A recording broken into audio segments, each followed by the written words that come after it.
Channel educators institute. तो देखिए आज की इस वीडियो में मैं बहुत ही इंपॉर्टेंट टॉपिक पढ़ाने जा रहा हूं आपको, जो कि है करेक्ट और इनकरेक्ट। देखिए करेक्ट इनकरेक्ट क्या होता है। करेक्ट इनकरेक्ट में हमें एक सेंटेंस दिया जाता है और उस सेंटेंस के अंदर एक इनकरेक्ट वर्ड होता है।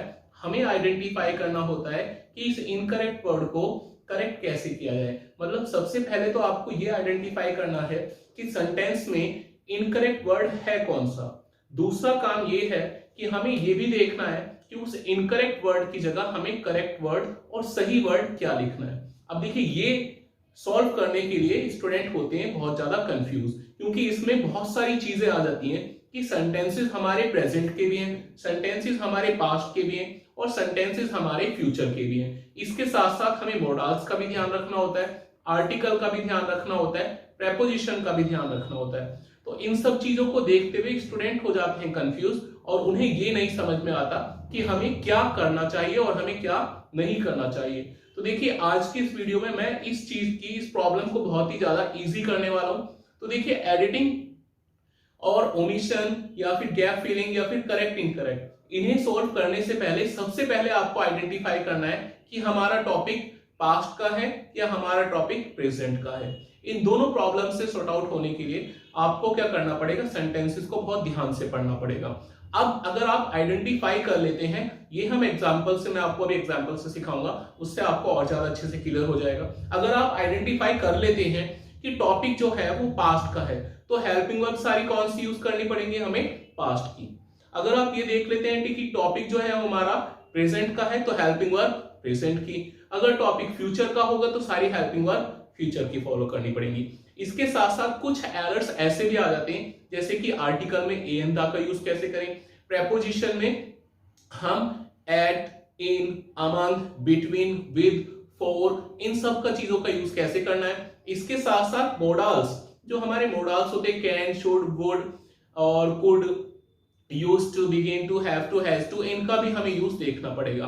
तो चलते हैं एक एग्जाम्पल की तरफ और आई होप कि इस एग्जाम्पल से आपकी मोर देन 80% प्रॉब्लम सोल्व होने वाली है और ये आपके एग्जाम में बहुत ज्यादा हेल्प करने वाला है।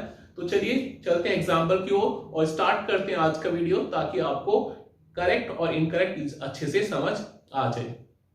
देखिए अब हम बात करेंगे इस क्वेश्चन की, और इस क्वेश्चन में देखेंगे कि हर एक सेंटेंस में, हर एक लाइन में कौन सा वर्ड इनकरेक्ट दिया हुआ है और उस इनकरेक्ट वर्ड की जगह हमें कौन सा करेक्ट वर्ड देखना है। और देखिए यहां पर हम इनकरेक्ट वर्ड लिखेंगे और यहां पर हमें करेक्ट वर्ड लिखना है, ठीक है। जिसमें कि सबसे पहले देखिए जो फर्स्ट लाइन है, इसमें हमें ऑलरेडी बता रखा है। देखिए the sarpanch was a chief guest. तो देखिए चीफ गेस्ट जो है, चीफ गेस्ट एक पार्टिकुलर वर्ड्स होता है, ठीक है ना, एक यूनिक पर्सन है किसी भी फंक्शन में, किसी भी प्रोग्राम में। तो इसीलिए चीफ गेस्ट से पहले हम ए तो लगा नहीं सकते, ठीक है ना। अगर आपने ए एंड द वाली वीडियो अभी नहीं देखी है तो ए एंड द वाली वीडियो भी हमारे चैनल पर पड़ी हुई है, आप उसमें भी चेक कर सकते हो। द के यूज में सबसे फर्स्ट पॉइंट था कि यूनिक पॉइंट्स के लिए, यूनिक थिंग्स के लिए हम क्या यूज करते हैं, द का यूज करते हैं। इसीलिए यहाँ पर देखिए चीफ गेस्ट एक प्रोग्राम में एक ही होता है, इसलिए यहाँ पर ए की जगह हमको क्या यूज करना है, द। तो ये सॉल्यूशन इन्होंने ऑलरेडी पहले हमें बता रखा है। तो यहाँ पर देखिए इसके बाद है the sweets were distributed among the two teams, ठीक है। अब देखिए अगर आपने प्रेपोजिशन अच्छे तरीके से पढ़ रखी हैं तो प्रेपोजिशन में एक पॉइंट आता है कि अमंग का यूज हम दो से अधिक चीजों के लिए करते हैं, और सिर्फ दो चीजों की बात की जा रही है, टू टीम्स की बात की जा रही है। तो टू टीम्स, जब भी हम दो चीजों के बीच की बात करते हैं तो ऐसी कंडीशन में अमंग नहीं लगता, दो चीजों के लिए क्या लगता है, बिटवीन। क्या लगेगा, बिटवीन का यूज हम करेंगे।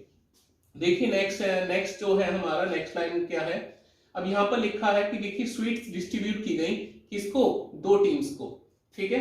Which have reached the finals, जो कहां पर पहुंच गई थी, फाइनल्स तक पहुंच गई थी, ठीक है। अब rural sports events are promising in terms of identify sports talent. देखिए ये जो ग्रामीण क्षेत्रों में जो स्पोर्ट्स किए जाते हैं, इनका मेन पर्पस क्या होता है कि अगर कोई भी बच्चा या कोई भी स्टूडेंट बहुत अच्छा खेलने वाला है तो उसको क्या प्रॉब्लम यहाँ पर क्रिएट हो रही है कि जो भी अच्छा खेलने वाला बच्चा होगा उसके टैलेंट को यहाँ पर आइडेंटिफाई किया जा रहा है, किसके माध्यम से, रूरल स्पोर्ट्स के माध्यम से। इसीलिए गांवों में क्या करते हैं, इस तरीके के इवेंट्स को हम क्रिएट करते रहते हैं। तो यहाँ पर भी क्या लिखा है, rural sports for promising in terms of identify sports talent. वहां पर भी क्या किया गया, रूरल स्पोर्ट्स ऑर्गेनाइज किया गया ताकि उस टैलेंट की आइडेंटिफाई की जा सके, जहां पर जो टैलेंटेड बच्चे उनको आइडेंटिफाई किया जा सके। अब देखिए यहां पर क्या लिखा है, आर। सबसे पहले तो मैंने आपको ये बता ही दिया था अभी थोड़ी देर पहले कि सबसे पहले हमें पहचानना होता है कि टॉपिक किस में दिया हुआ है, टॉपिक प्रेजेंट में है या फिर टॉपिक पास्ट में है। तो देखिए यहां से हमें पता चलता है sarpanch was a chief guest, sarpanch क्या थे, चीफ गेस्ट थे। तो इससे हमें पता चलता है कि ये टॉपिक जो है वो किसके अंदर है, वो टॉपिक जो है ये पास्ट में है। तो इसीलिए अब हमें सारी हेल्पिंग वर्ब्स कौन सी फॉलो करनी पड़ेगी, पास्ट की फॉलो करनी पड़ेगी। अब जब पास्ट की हेल्पिंग वर्ब फॉलो करनी पड़ रही है तो यहाँ पर आर का तो कुछ काम है नहीं, इवेंट्स के साथ, ठीक है, इवेंट्स के साथ क्या लगेगा, इवेंट्स के साथ क्या लगेगा, यहां पर लग गया इवेंट्स की जगह, आर की जगह क्या लग जाएगा, वर्ब। ठीक है, अब देखिए ये वाला सेंटेंस छूट गया था हमसे बाय मिस्टेक। तो देखिए यहां पर क्या लिखा है, which have reached the finals, which have reached the finals. अभी भी मैंने आपको क्या बताया कि टॉपिक कौन सा है, भाई टॉपिक है कौन सा, पास्ट का।